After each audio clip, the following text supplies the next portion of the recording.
Induction. Please go ahead, sir. It's been a pleasure to be amongst the young teachers in the orientation programs, having been gone through the same kind of programs myself in the past. I definitely know what is the kind of expectations that you people might have had in your mind, and being a commerce and management teacher, basically, to get such a variety in the composition of the group.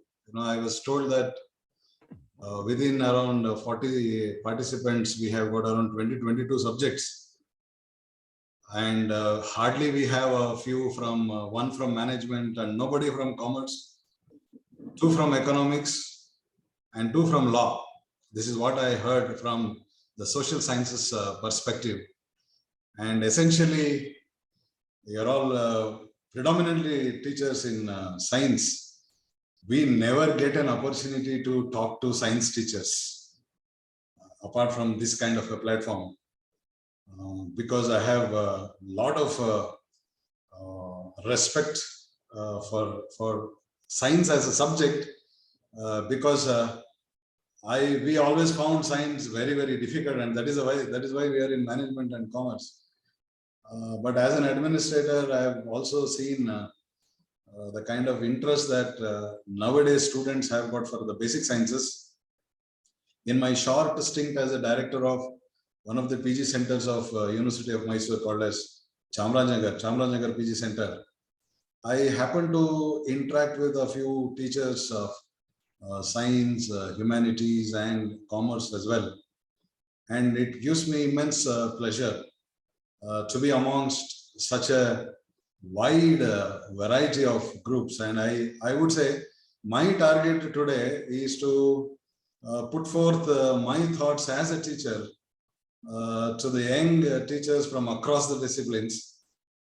And if my target is on science teachers, I think as a management teacher, you have to focus, what is your target audience? And my target audience today, at this point in time, would be the people who are from non-commerce, non-social sciences, because I'm going to teach a bit of social sciences for them. More to do with the current national education policy, which talks about interdisciplinary and multidisciplinary. As you know, the very spirit of national education policy is to create higher education institutions that are more interdisciplinary, holistic, and futuristic in nature. So that being the theme of this NEP 2020, I would like to make a small presentation. In the process, I would also like to narrate my journey as a teacher from 1994 till now, and having been taught in government degree colleges for 13 long years before moving to University of Mysore, having navigated different generation of students, from different regions, from Shidlighatta to Karkala to Mysore to post-graduation center in University of Mysore called as Bahadur Institute of Management Science, international students, and then again going back to Chamrajnagar, the very underprivileged, socially, economically, educationally underprivileged students. So this kind of an experience, I would like to put it across to you as a co-teacher, need not necessarily as a resource person, because I would always like to address this kind of a gathering as my own co-teachers. I will share my experience, speak a few things about the topic that I have set for myself, and in the process try to take something from you, because at the end of these 2 sessions, there must be some getaways for me also. Shivanand, yaro bro, okay. Yes, can you just mute? Yes. Okay, shall I now start sharing the screen? I would like to know whether you are able to now see the screen. Yes, is that? Yes, sir. Yes, sir. Yes, sir. Yes, sir. Yes, sir. Now, as slightly modified, I mean, whatever the topic that Professor, your director, assistant director talked about, I just modified it to include both teaching and research. not just teaching. Teaching and research go together, as you all know. They are the two faces of the same coin. And basically, as a teacher at the undergraduate level, moving into post-graduation, I would like to see myself more as a teacher rather than as a researcher, especially in social sciences. I use the word because I always feel that research in social sciences happens inside the classroom more than what it happens in whatever the investigations that we do in the problem area that is related to any walk of society. Now, this is the topic that I've chosen. What I've tried to, drive home is mostly when you are talking about social sciences, since I'm talking, most of the audience are from science, I would like to give them some, insights into how do teaching and research happens in social sciences also in the process, so that they would also appreciate social sciences also, as when they go for open electives, when they choose open electives in their respective colleges in humanities or in commerce or management.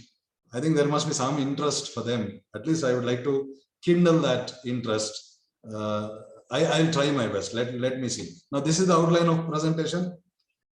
Why interdisciplinary research? What is that? First, why it is so in social sciences, why it is so important in social sciences. And I would say we are talking about interdisciplinary research, multidisciplinary research synonymously, and we are giving emphasis nowadays.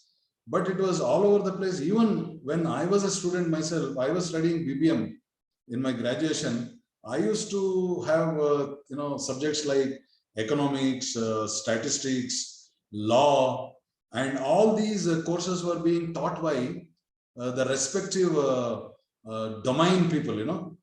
For me, business English was taught by a PhD in English. Statistics was taught by MSc Statistics.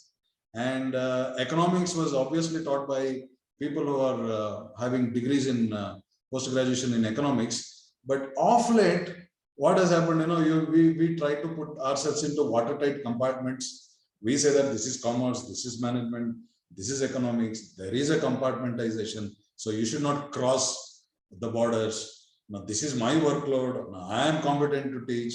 And all those kinds of illogical arguments have taken place in the recent past. But now with NEP back into action in whatever form, in a different form probably, old wine in the new bottle, whatever, or it also gives a new dimension probably, but it emphasizes on interdisciplinary part, be it in teaching, be it in research. Why is that so? See, one is it's a mode of research by individuals that integrate information, data, techniques, tools, and perspectives from two or more disciplines or two or more bodies of knowledge to advance fundamental understanding or to solve problems whose solutions are beyond the scope of a single discipline.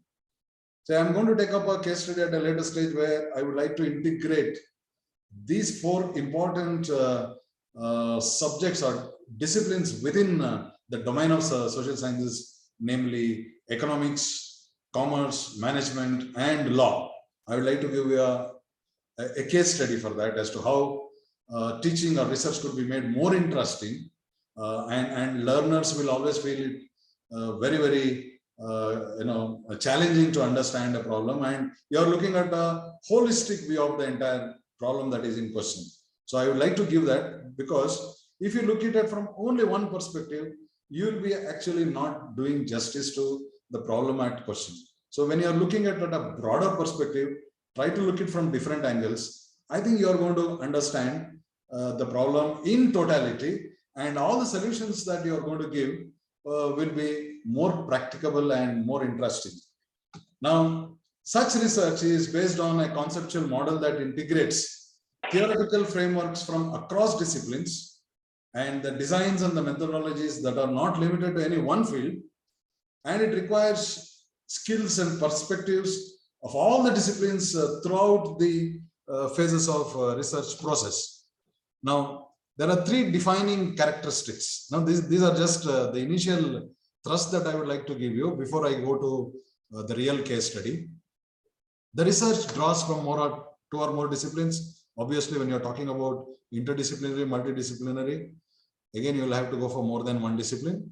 Second is, as a part of the investigative process, these ideas are integrated and mixed in such a way so that they produce something new and useful. And the resulting product and its value-added contribution could not have been found had it been from only one discipline. Now, these are the three defining characteristics. And this integration requires union of different assumptions, mechanisms, and levels of analysis. See, unless you see the whole picture from a broader perspective, it's like, a painter mixing one or more basic colors to come out with completely a new color.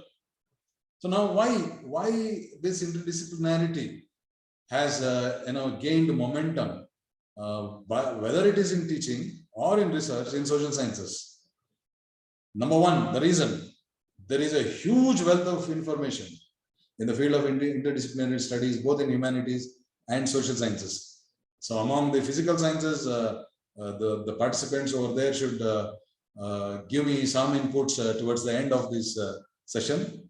And especially in social sciences, what is the touch point? What is that inflection point that has created interest in disciplinary research? It is the globalization. The moment businesses crossed their boundaries of their nations, when we started saying that the world is not globe anymore, it is flat, because world is a global market. Therefore, you need to produce goods and services which are of global standards, because the world is a market for you. And digital revolution, we call this as Industrial Revolution 4.0, which is essentially the technological revolution.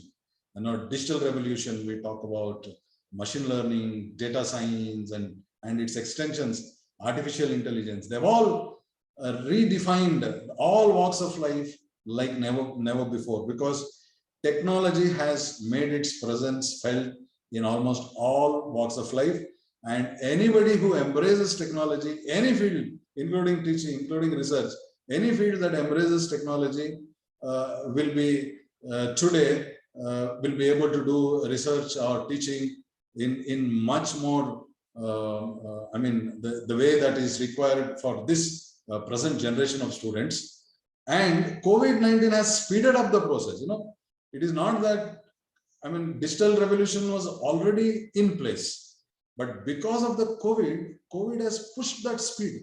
It has expedited the process by disrupting all the economies all over the world, and it's a true game changer. Now, the results and the researches that is going on right now on the impact of COVID on different walks of life, the trends that are coming out in terms of, say, in economics, in business. Basically, I would like to concentrate my discussion on the business, and I would like to put it in a way that is understandable to people other than commerce, economics, and management here. Now, we can know that this is going to be truly a game changer. You might definitely appreciate the fact that when we all started teaching, you're all young teachers, you're in orientation. When I started, it was chalk and talk, as you all know. And many of you also probably in your, I don't know which are all the places where you're working, still chalk and talk rules the roost. But now we have gone a little away. The journey has continued from chalk and talk to, say, click and talk, using ICT enabled teaching. Now, during the pandemic, as you could see, we went into another mode called as act and talk, because you'll be sitting remotely somewhere, as I am sitting here, and people across, say, from Maharashtra, West Bengal, sitting at the comforts of their homes, listening to a lecture like this was completely unthinkable, say 5 years ago. But now it has become the order of the day. And as teachers, we have accepted. That is the beauty of teachers. is that we have, I mean, we have started accepting this as a norm. Maybe for students, we still find offline teaching is the best mode possible, because there will be pure interaction, there will be personalized learning. You'll be able to absorb what they are doing. You know, we can observe their facial expressions, and accordingly we can deliver. But at the same time, in highly advanced, imparting skills and knowledge like this, say for example, we are teaching for the teachers, I think this is the best mode. Instead of all of you coming from different parts of the country to Mysore and study here, stay here, leaving your families and going through the modalities of attending an orientation program. Now you're very, very comfortable. I'm also comfortable. I need not have to go to Hyderabad. I need not have to go to Kannur to take a class, drive and risk myself. So probably we have slowly started adjusting ourselves to the act and talk mode. Now we should be knowing where the camera is, what is the lighting on your face, how good is your, signals, your internal, internet strength, and your voice modulations, and all those things have come into picture now. We never thought about our external demeanor. We never thought about how does the voice come over there. But now we have started paying attention to that. That is the result of the changes that has taken place because of COVID-19. And you can always see already that many researchers have come about, about the impact of COVID-19 on all walks of life. And that is going to even add to the wealth of literature that is going to be available for interdisciplinary studies. So therefore, this makes understanding interdisciplinarity in teaching and also in research mandatory from now on, because you're all at the beginning of your careers. A lot of journey left as a teacher for you. So therefore, it is time for you to now look at this part. Appreciate the fact that you're not in a watertight compartment. Say you may have to draw concepts from different disciplines so that your presentation will be more appreciated if you have the broad mentality. Now, there are some people who say, when I talk about, when I say commerce and management are the offshoots of economics. Without economics, there is no commerce, there is no. Then there are some people, who are commerce teachers will come and tell me, sir, we like economics as a subject, but the problem is with the teachers of economics. The problem is with the workload.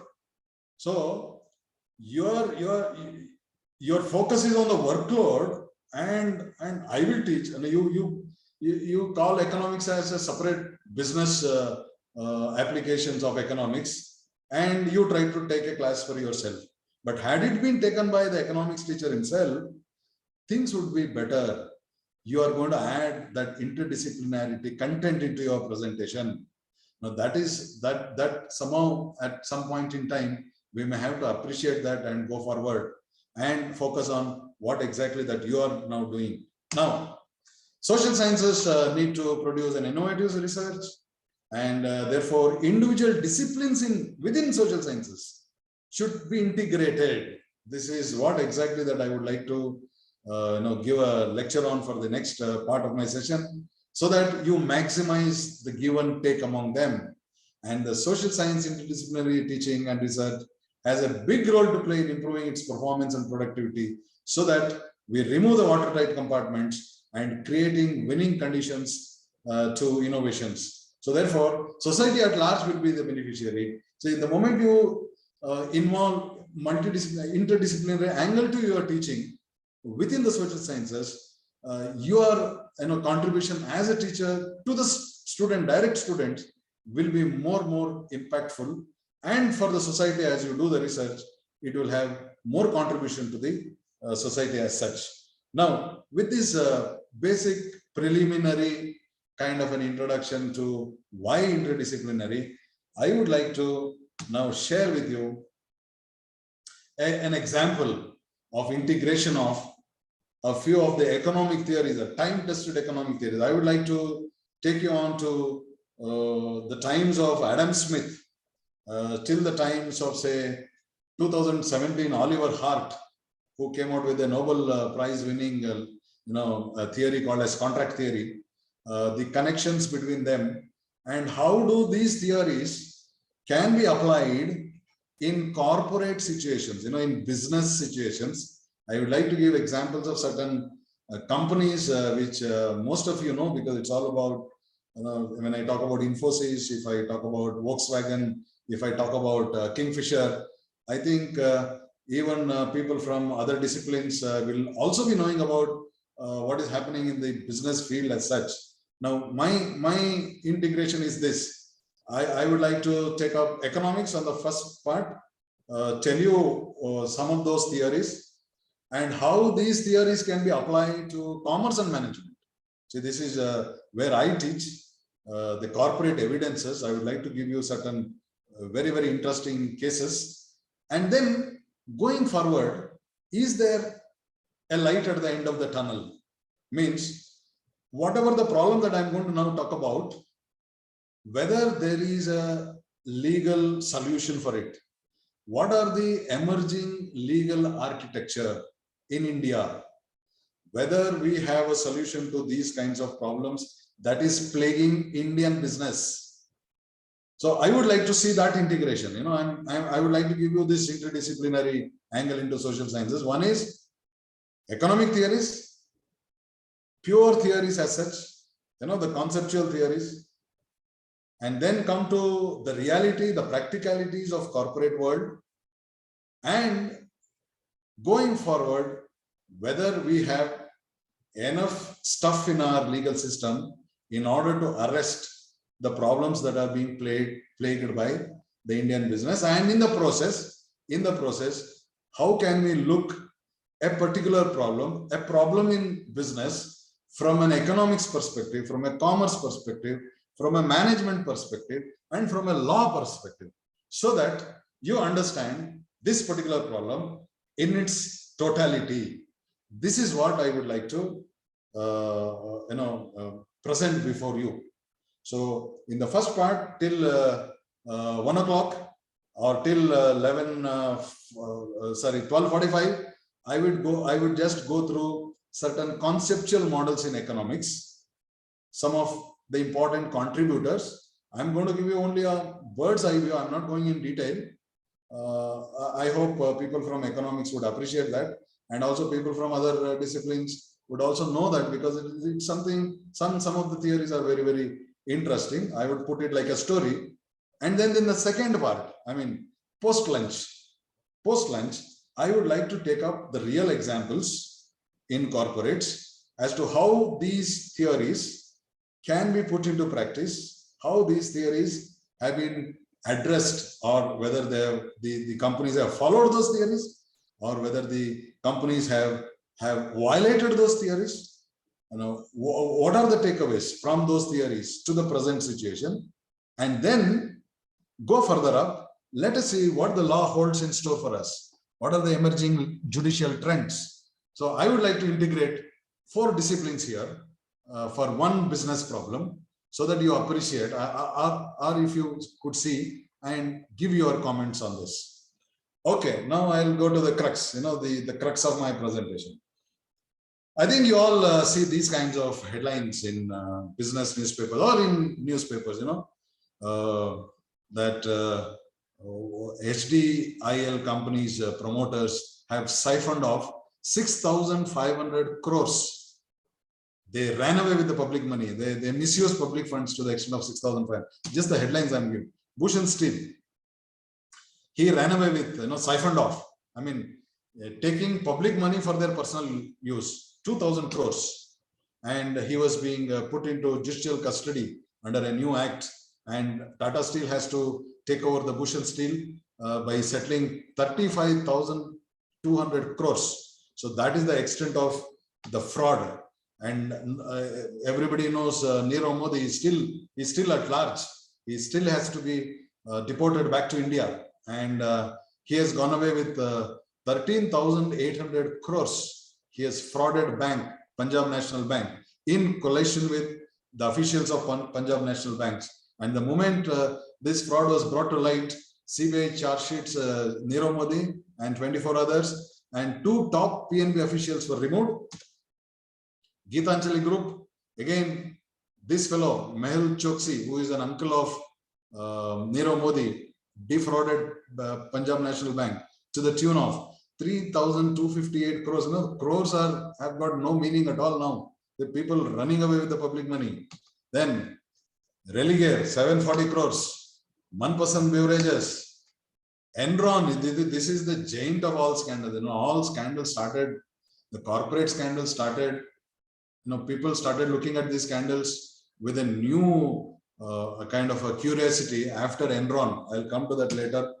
Then I think many of you know Satyam. Satyam scandal is nothing but India's Enron. Satyam is called as Indian Enron. During those days, all these copywriters were, you know, business newspaper copywriters were very, very creative by saying 1 + 1 is equal to 11. Satyam equation. All that is there about Satyam is Asatyam. Very good headlines for the Volkswagen. Just see the amount of carbon nitric oxide that is emitting, you know, polluting the environment in its diesel engines. Now Volkswagen has stopped diesel engines altogether because of this particular scandal, and this has been touted as a product related scandal. It's a product related issue, and Satyam was touted as accounting scandal. It is only accounting, but it is much more than accounting. What I would like to tell you is that don't look at only from the accounting, not from business, not from products, not from management. Look it from economics. Look at law. Yes. Any discussion on corporate frauds would be incomplete without the mention of the most, flamboyant. He was being touted as a man with Midas touch. All that he touched turned into gold until he conquered everything that was there on the earth. Though he started, going for the sky. He wanted to test his fortune in the sky, and in the sky, the cruise went awfully wrong. We should talk about it. Then Ranbaxy. This Ranbaxy is also called as dirty pill. No, they have used substandard materials in order to sell their tablets in AIDS savaged country like South Africa, and they were caught. And very recently, there was a fund diversion of about 5,050 crores. This is about S Bank that I'm talking about. Next, Cox and Kings, one of the travel giants. Again, in the last year, there was a scam which is estimated about 20,000 crores. See, these are all public. I'm talking about public money being misused by promoters of these companies. Yes, Ambani's, if one Ambani is a super rich fellow, the other Ambani is in very deep trouble. Luckily, he has got a very stronger Ambani as his brother. He will bail him out. You can just see the falling fortunes. Anil Ambani's tale of not rags to riches, riches to rags. Why all this happened? Because of too much of diversification. If he had done good business in one particular area, he would have done really good. He tried to put his hands into multiple businesses, and all our theories say, whenever you go for an unrelated diversification, there are certain prudent practices that you should follow. All the economic theories say that. They did not listen to those theories. They wanted to create their own theories. Unfortunately, finally, theory excelled, practice fell.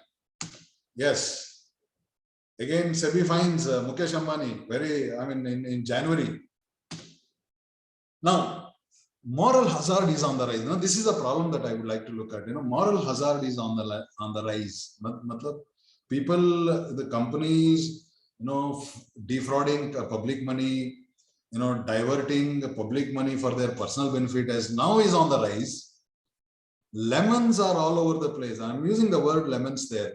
This is a word which is being used in one of the economic theories by Akarloff. I'll come to that. He uses the word lemons Lemons means those people who suffer from a disease called as moral hazard.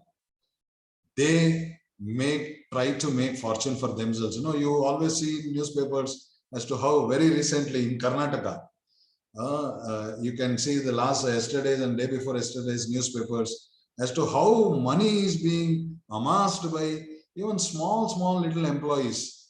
No, we call them as lemons. Basically, they try to do whatever they want. They use all manipulative ways in order to make fortune for themselves. Now, they are called as lemons in one of the theories.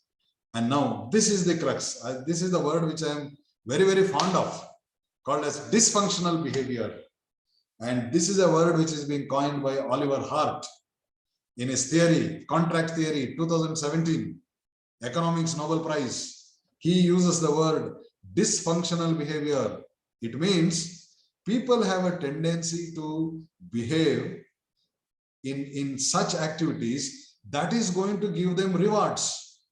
And he also gives an example of teachers. See, this is the beauty of it. He says, how is a teacher's performance measured? Who are the real judges of the teachers? And obviously we say students. But in his appraisal process, where is the student? You cannot quantify, you cannot measure the performance on the basis of students' review. Then what do? You try to say, okay, what are the grades that the students of such a teacher perform? What are the marks that he scores? What is the percentage that he scores? So therefore, teacher may tend to indulge in those activities which is going to give more performances rather than delivering value inside the class. Now this he calls dysfunctional behavior. Nowadays, among the younger teachers that I see, instead of taking teaching profession seriously, even at the early stages, they would like to do these API points, whatever these articles that they publish, say research related, so that there is a quantification for that. So they tend to put more effort on that and in the process neglect the basic job of teaching. So this he calls as dysfunctional behavior. Now, is that so in companies also? Now, the last one. Now, this is the last one that I would like to discuss at the end of my presentation. COVID time breeds lemons. Is this time, whenever there is a sudden disruption in the activities, is the time right for the lemons, or is it the time only meritorious, good people will prevail, or is it the time even for fraudsters, people who can make display dysfunctional behavior, or those people who are lemons? Is it a good time for lemons, or is it a time that lemons will be weeded out? Let us see. Now, I am taking it from Adam Smith now. Adam Smith is called as the father of economics. I'm talking about business corporation, big business. Now, when I say corporation, you just think about Infosys, think about Tata Group, think about Amazon, think about SBI Bank. Now, when you talk about those very important big business corporates, do you know how does a business corporate operate? There are two important factors of production, namely capital and labor. Capital means money. Somebody has to put in money. Who puts in money? Money is being put in by the shareholders. Who brings in the expertise? Who takes decisions in the business? The decisions are taken by managers. So there is something called as separation of ownership and management. Means owners just bring in money and managers manage the money brought in by the owners. Owners means shareholders. Shareholders means public. So whatever the money that is being brought in by the owners is public money. Public money is brought in by the owners, and the managers are appointed by the owners in order to manage the business, take decisions in the business. So therefore, capital comes from one angle, labor comes from another angle. They come together in a business corporation. In other words, Lakshmi and Saraswati. Lakshmi comes from owners, Saraswati from people who have the expertise, knowledge, experience to take decisions. See, the board of directors that I'm talking about, CEO, the managers, vice president marketing, vice president finance, these are all the positions that are there in the companies. For these positions, we hire, the owners hire, the board of directors hire. Money is from owners, but management is from somebody else. So now the question is the $1 million question. This was the apprehension that Adam Smith had long back, 1776. You know what did he say? He said, when a manager sits on somebody else's money, a manager is sitting on somebody else's money, it is not his money. Now, will he watch the money with the same vigilance with which he watches his own money? Will he be negligent? Will he misuse the money? Will he abuse the freedom that is given to him? Will he, instead of making fortune for the owners, why is he sitting there? Why is he being appointed as a manager? His job is to take decisions that maximizes the welfare of the owners. Will he do so? Or will he take decisions that serves his personal interest rather than the interest of the owners? He had that apprehension in 1776. Say Adam Smith had that in 1776. Now that is the reason why we call him as father of economics. And these are the people who can see what would happen another 250 years down the line. Now 250 years down the line, there are many theories that have come out. I'm going to just give a brief of all these theories in a nutshell in another 20 minutes or so. I'm not going to detail. I'll just keep those theories there only. The detailed PPT I'm not going to present. I would like to put it like a small story. Yes, one more theory called as Jensen and McLean agency theory. And the title of that theory is Theory of the Firm, Managerial Behavior, Agency Cost and Ownership Structure. He talks about a big business corporation where there is separation of ownership and management. Owners bring in money, managers bring in expertise. So they come together. Now, what is the managerial behavior? Manager has to behave in such a way that maximizes value to the shareholders. But does he do so? He's been given agency cost. Do you know some of the salaries? You can just browse in the internet. What is the salary of the top 10 companies in India? It will run to crores. It will run to lakhs. Why so much of money is being offered to these people?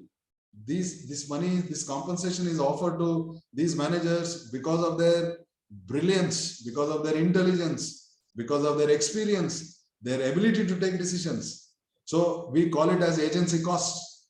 The cost incurred in order to make the managers take decisions in the interest of the owners. Such costs are called as agency costs. But the $1 million question is, will they do so? Will they behave in the manner that the owners want them to behave? Or else, will they behave in their personal self-serving interest? Then contract theory. Contract theory is an extension again of agency theory, where it talks about dysfunctional behavior. Dysfunctional behavior means nobody is observing you. Say, where are the owners, shareholders? No, I as a teacher may buy 1,000 shares of a company and do my teaching profession here. I've just invested in shares, and by investing in shares I've become the owner of that company. But my money is being managed by whom? By the managers. Because you cannot manage directly. You cannot observe directly. So therefore, what do? You appoint managers, you give them agency costs, you give them compensation, salary, perquisites, whatnot. Even some of the companies give even chartered flights. So what is their job? Their job is to take decisions in order to create value to the owners. But nobody is observing their behavior. They have been given complete freedom. So now the real test of character or morality of a person comes into picture only when he has to perform, whether he is being observed or not. So now will he perform? So in contract theory, it says there is a contract. There is a contract between the owners and the managers. Owners hire managers. give them salary. In turn, the manager has to create value to the owners. But will this contract work? Will these managers display dysfunctional behavior? Only those decisions they will take that would enhance their personal value instead of enhancing the value of the enterprise. And then there is another theory called as information asymmetry. It's a beautiful theory. See, this is where the concept of lemons has come into picture.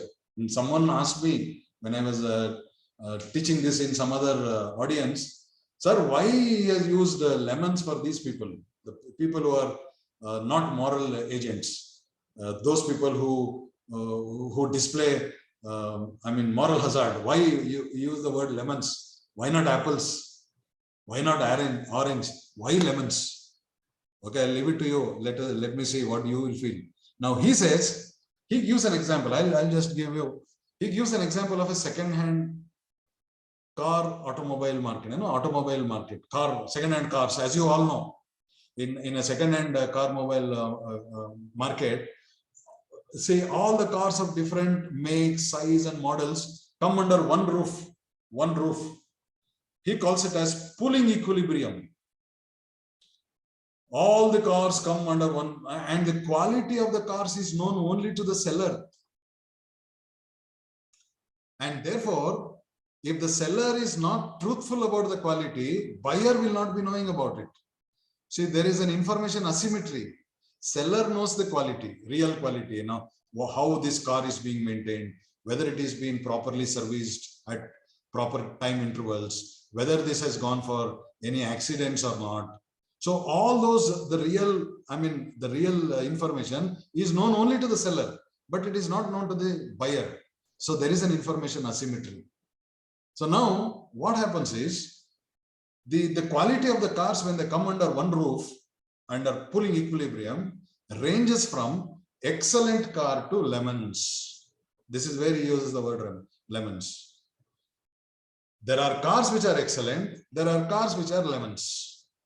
But the sellers of the lemons are not truthful about the quality of the car. What they do, they temporarily mimic the good car. In the sense, they temporarily put their car into such a good condition, so much of polishing and cleaning and all other things will be done in such a way that when a buyer comes who does not know anything about it, he will be attracted by a lemon. And as you all know, all good things come, all bad things come in good colors. You will never be able to know unless people are truthful about it. So therefore, what happens is, all the cars, because you have not been able to distinguish between a good car and a lemon car, all the cars command the same price. There is a pooling equilibrium price. The market price is determined on the basis of the external quality that you can see. So now, the good car and the lemons command the same price. He calls it as pooling equilibrium price. The moment this price is fixed, who is going to be affected by it? The sellers of good quality cars. They are not happy with the price because they know that their car is a superior quality car. So therefore, what they do is they will withdraw their cars from the market and thereby give credible signals to the market. They are giving credible signals to the market that they are not happy with the price. So all the quality cars manufacturers pull out of the market and only lemons remains in the market, and the market collapses. Even the sellers, the buyers come to know that these products are lemons. So therefore the market collapses. This is a very simple theory. It's a very simple theory that the good quality products, car manufacturers will come out and only lemons remains and the market collapses. So in doing so, say the good quality cars are giving a credible signal. What is that signal? It is also called as signaling theory. An extension is called as signaling theory, which says by coming out, you are giving a signal. How do the corporates adopt this information asymmetry theory? Let me tell you, most of the corporates will not divulge their competitive strategies to the public because they are in a fiercely competitive world. You cannot afford to, display everything. Then what do? You have to give credible signals. Do you know how Ratan Tata gave the signal last time around? He did not talk about his business plans. What did he say? He said, this year we are not worried about the margins. If our people are safe, if our employees are safe, that itself is a big bonus for us. This year, what he said?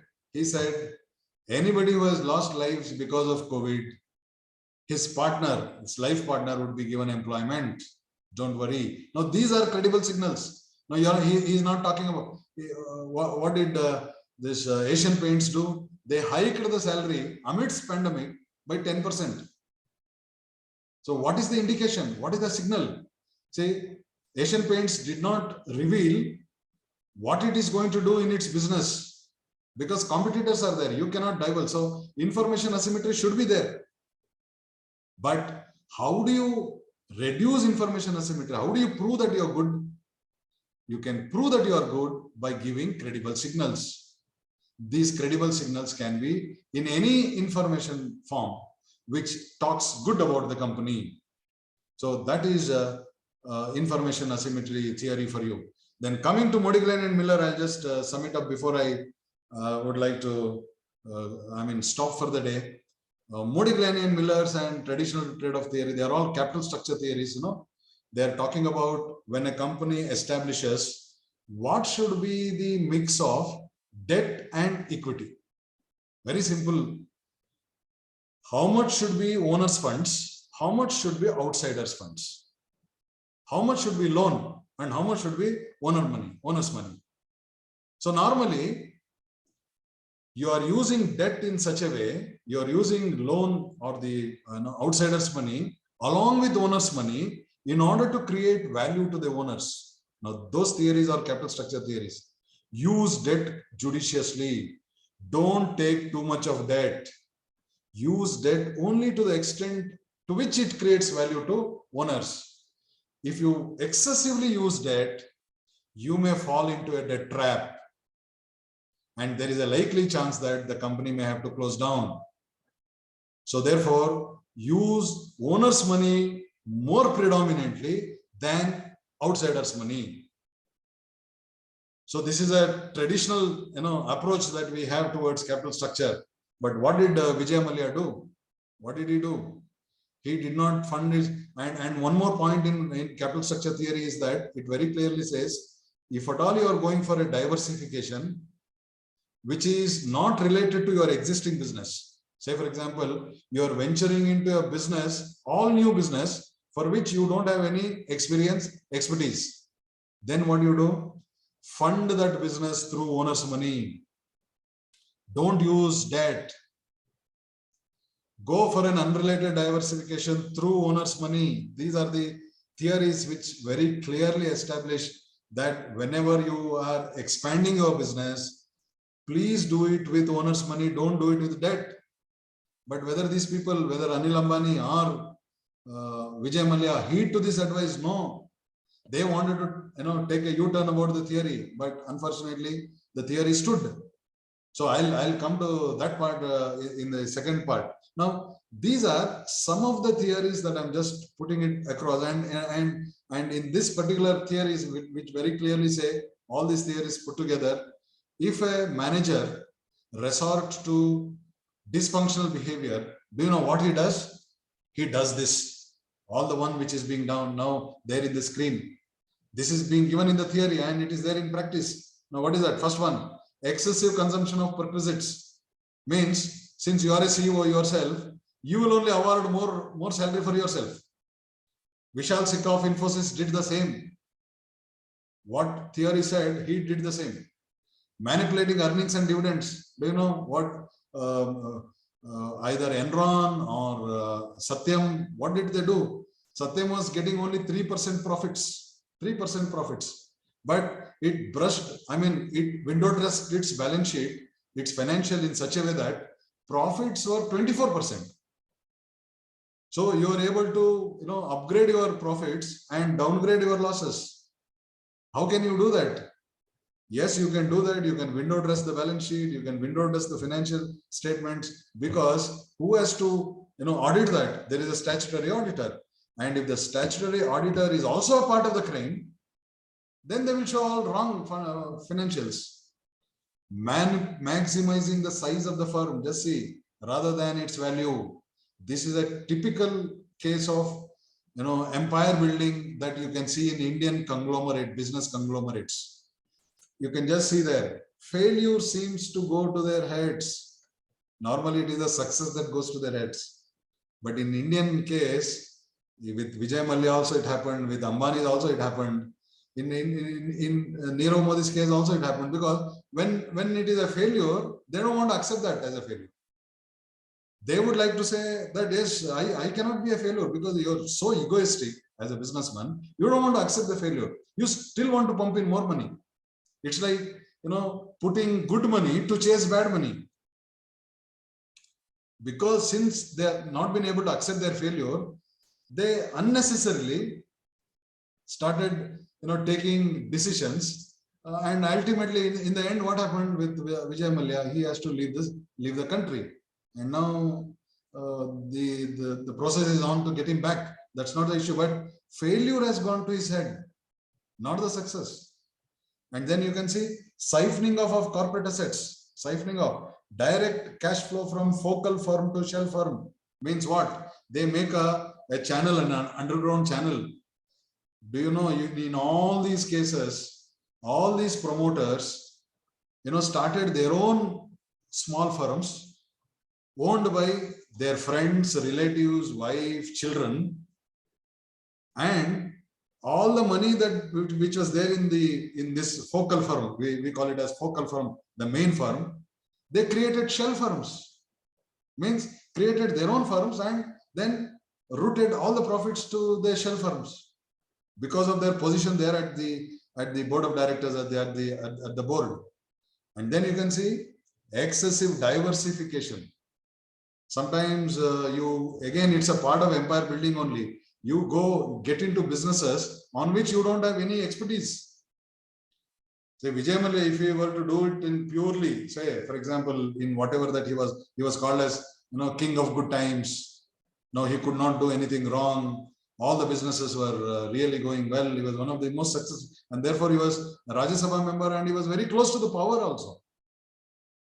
Then what happened? Went for diversification. Maximum empire building, and took dubious decisions in the process. And it diversification. You can see the spelling mistake there. And then whenever all these things happen, packing the board, who is responsible? Will one person do it? No. It is the syndicate of all the people coming together. The syndicate of lemons. The syndicate of people who suffer from moral hazard. They all come together and they want to, make fortune for themselves. So this is being given in the theories, all the summation of the theories that I'm giving you now. All these have been very clearly expressed in all the theories that I have talked about now. And all the theories specifically talks about this. So therefore, these are the chances that you have. See that this does not happen. Don't go for empire building. Have morality in your mind. Don't misuse public funds. Don't manipulate earnings and dividends. Don't do it as a syndicate. Everybody is a part. CFO is a part, CEO is a part, marketing manager is a part, then your statutory auditor is a part, an independent director is a part. Everybody is a part. Syndicate of lemons, as I said before. So therefore, now these are some of the apprehensions expressed by all these economic theories, starting from Adam Smith till Oliver Hart in 2017 in his contract theory. He talks about dysfunctional behavior. So therefore, whether these theories have stood the test of time is the question. Whether these theories have practical implications even today. If you look at some of the corporate examples, which I'm going to do in the next part, whether these corporates have violated these time-tested theories. Not for nothing that some of them, say Modigliani and Miller's theory got Nobel Prize, Oliver Hart got Nobel Prize, and Adam Smith is a father of economics, is a very revered economist of our times. So all those intellectual people have done lots of research and came out with their theories. But these business people did not heed to those theories. And they try to, do a turnaround of the theories, but they could not do. And ultimately theory prevailed.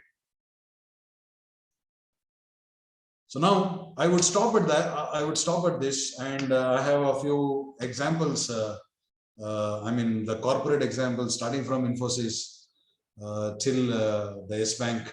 Like to see all these corporate examples from the prism of economic theories. Otherwise, what we do is, especially say as an accounting teacher, I'm an accounting and finance teacher. If I'm given Satyam equation, Satyam fraud, I would say cash at bank. Cash at bank was 450 crores actual. They show it as 3,500 crores. So it's an accounting scam. Then if I look at, say, Volkswagen, so Volkswagen inserted a cheating device inside their engine in order to dupe the environment agency in US. So it is a product related scandal. No, it is not a product. It's not an accounting related. No, don't look it from only commerce perspective. Look it from economics. When you look it from economics, it is the agency conflict. There is an agency conflict. There is an information asymmetry. There is a contact. There is a dysfunctional behavior. Finally, see, if you say Satyam as an accounting scandal, I would say it is like looking at it as the tip of the iceberg. Accounting came only late. All these people misused money, and finally, when they are unable to, justify their stance, they resorted to manipulating the accounting records. Accounting came only at the end. When even that could not be done, it came out. That's all.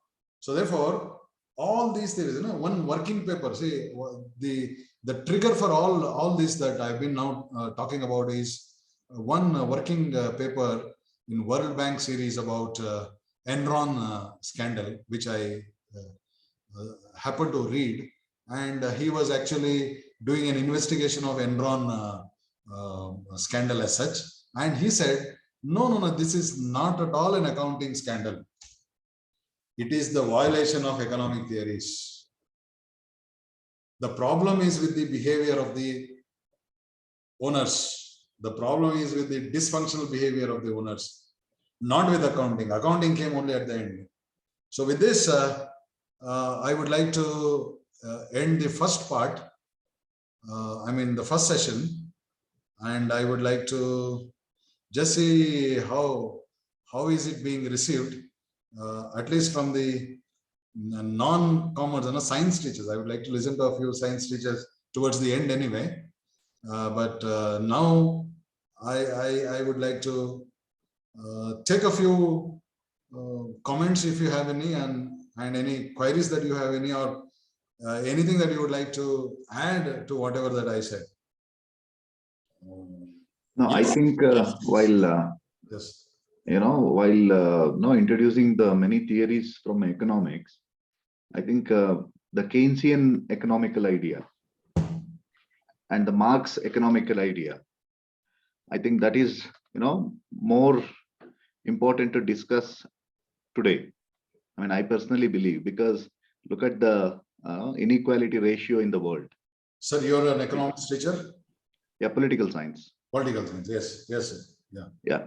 So that if we don't understand Keynesian idea of economics, or the Marx, idea of economics, what he thought of, so we are not able to understand this income inequality, right? Today, the entire world is suffering from income inequality, and that reason lies in the corporate economics or global finance, right? If you don't address that, I think that must come in between somewhere. I was expected. So why it was missed? Sir, this was purely from a corporate perspective that I talked about, because we are talking about a corporation being an entity where there is a separation of ownership and management, where the two important factors of production, namely labor and capital, comes from different angles, unlike other forms of businesses where the owner and the manager happens to be the same, say a sole trading and entrepreneurship model, or a partnership model where partners themselves take the decisions. Whereas in this model, this is a very time-tested and well-accepted model of business today, wherein money comes from a different angle and expertise come from another angle, and they come and converge together in a formal, efficient organization structure. And the benefits of such separation of ownership and all those examples that I talked about now of dysfunctional behavior are some of the aberrations in the whole entire system. It's not a rule as such. It is the aberrations, as I said. Now, separation of ownership and management, the benefits of separation of ownership and management exceed the cost involved in it on most of the times. But in certain times, since it is something where the behavior of the managers are not closely monitored, it is left to them. All the contracts, as he says, is incomplete because it is up to the morality of a particular agent to display the kind of behavior he is supposed to display. Nobody is observing him, and he is taking decisions in isolation within his expertise. So therefore, there is a possibility of a dysfunctional behavior. There is a possibility of self-serving actions that he may resort to. And this is not a rule, as I said. In all the aberrations that we say, this particular thing has happened. But now in business, what we do as business teachers or as business students, we are being taught to look at, say, Enron scandal or an account from purely accounting perspective. Say, for example, for your which is that Kingfisher Airlines, you look at it only from the HR perspective because he brain hunted pilots and other staff from the rival airlines by offering 3 times more than what the other airlines people are. He was a game changer. He disrupted that business model. But in doing so, did he succeed? Ultimately, no. So therefore, our focus is purely on as to how a business is being run on the business. I've taken only those theories which are directly related to the functioning of the business. And your theory that you're talking about, Keynesian theory, the economy, the equality, the Karl Marx, they're all, have got universal application. They're at the background of all walks of life, including business. No, my curious question was, what is the role of a state? So that corporate governance or business, what you are speaking, which has to run in the structure of a state, right? So what is the role of a state? Yeah, that is where that is my next part of my how do we now, what are the legal extensions of that, and whether as a policy makers, as the judiciary that is there in place in the country has got enough teeth in it to address all these lapses in the governance, is what is the other part of my discussion. Now my discussion is only to make you look at this problem from wider perspective, the interdisciplinary perspective. That is my focus. As you said, policymakers have a greater role to play, and they are all come under public scrutiny now. The gatekeepers of corporate governance, their role is also under scrutiny. I would say whether this is where I would like to end towards the end of my next session, whether this COVID gives that inflection point to weed out all these lemons. Are we now, is the time ripe where we press the button for a more moral economy? Since technology is kind of making its presence all over, it's omnipresent now, and law is also tightening its noose around all these things, and and slowly going forward. The takeaway is that are we having, the kind of governance, or over a period of time, successive governments have done their bit in bits and pieces. But now, is it the time for all of us to stand together as business, as economy, to plug all these loopholes and see that we go towards a moral economy? Whether this COVID is a blessing in disguise in that direction is what I would like to discuss. It's a very good discussion that you have had at the political level, at the economic, the overall economic level, where the fruits of development should percolate down to the last person in the society is what you're talking about. You're talking about inclusivity, you're talking about sustainability and other issues. For those macro level kind of issues, all the theories that you talked about really are the foundations. I have taken only those theories which directly interact with the kind of problem that I am focusing. That's it. Thank you, sir. Yes, Shivraju. Shivraju is talking. I don't know to whom he is talking to. Oh, Shivraju. Sir, whatever the policymakers have brought their idea into the economy, what Kiran sir has said, adding to his comments or statements, each and every policymakers, they wish to bring down the economy to minimize the difference between haves and have not.